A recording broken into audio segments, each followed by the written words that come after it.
The call came at 8:17 a.m.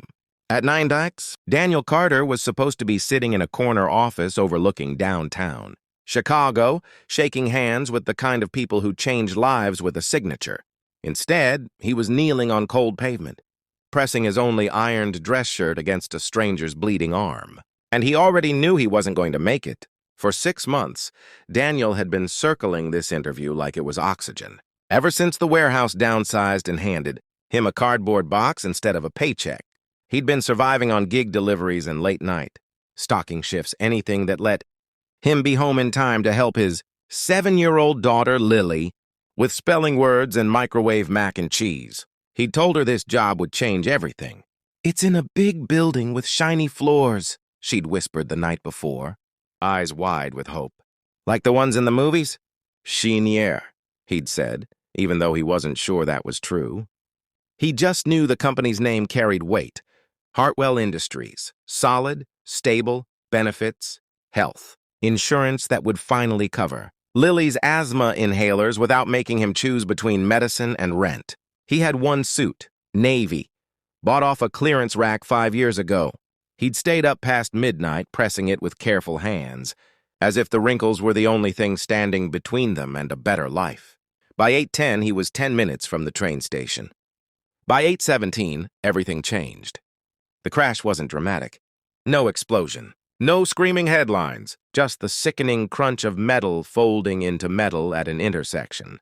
Daniel drove through every day. A silver SUV had run a red light and clipped a small sedan, sending it spinning halfway onto the curb. Cars slowed. No one stopped. Daniel's heart pounded. He glanced at the clock on his dashboard. Haute destin. If he kept driving, he could still make it. Maybe even early.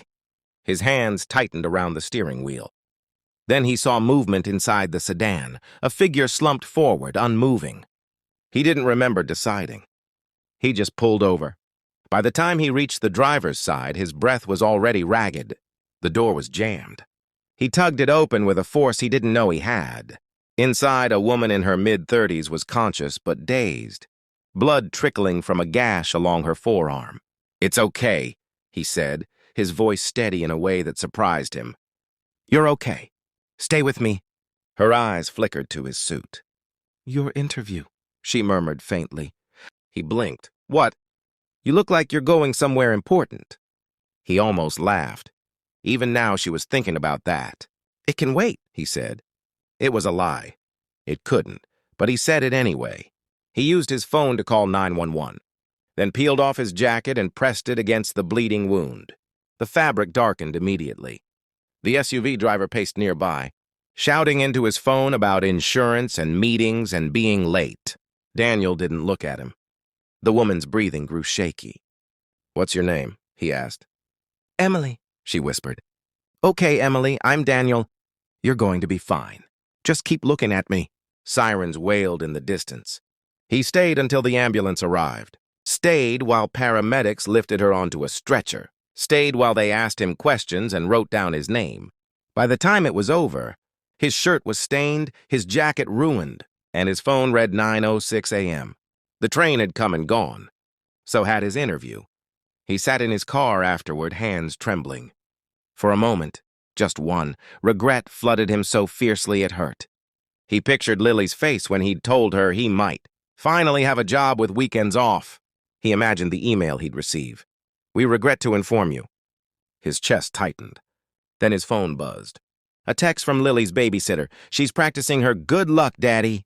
Sign for when you get home." Daniel swallowed hard. "Please let this not be for nothing," he whispered to no one. The rejection email arrived the next morning. Short, polite, final. "We appreciate your interest in Hartwell Industries. Unfortunately, we have decided to move forward with another candidate." He read it twice. Then he closed the laptop before Lily could see his face. "It's okay," he told her later, forcing a smile. "We'll find something else."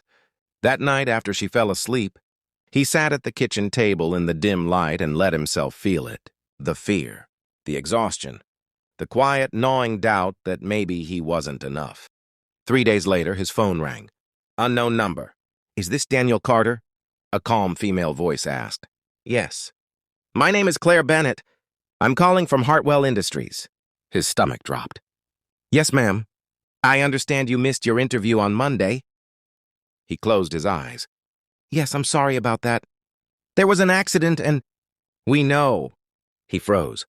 You were identified as the individual who assisted one of our employees at the scene.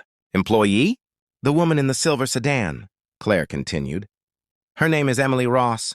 His breath caught. She asked us to find you. A long pause. Emily Ross, Claire said carefully, is the chief executive officer of Hartwell Industries.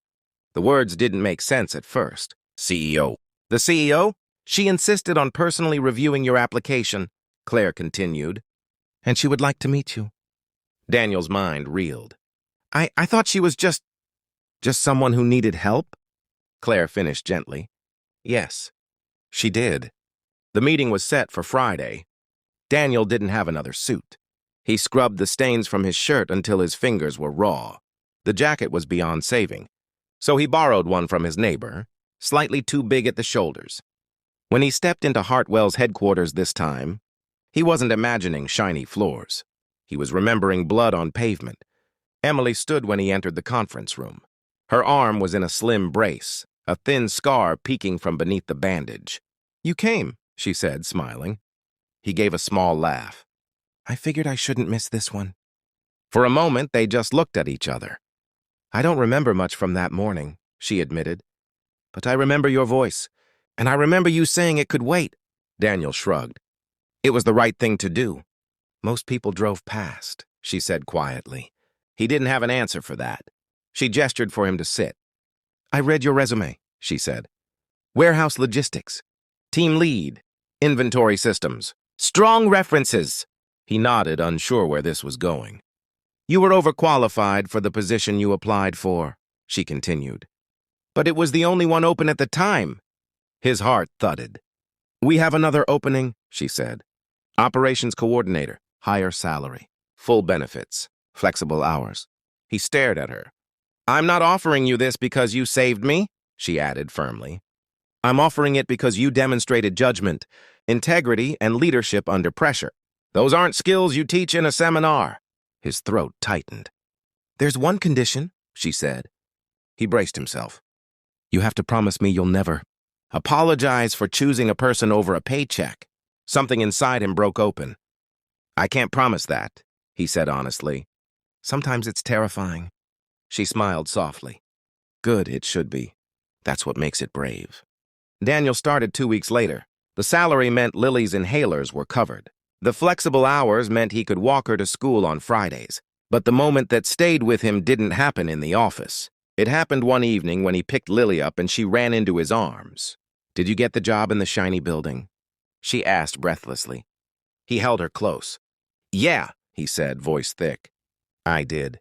She pulled back, eyes sparkling. See? I told you good things happen to good people.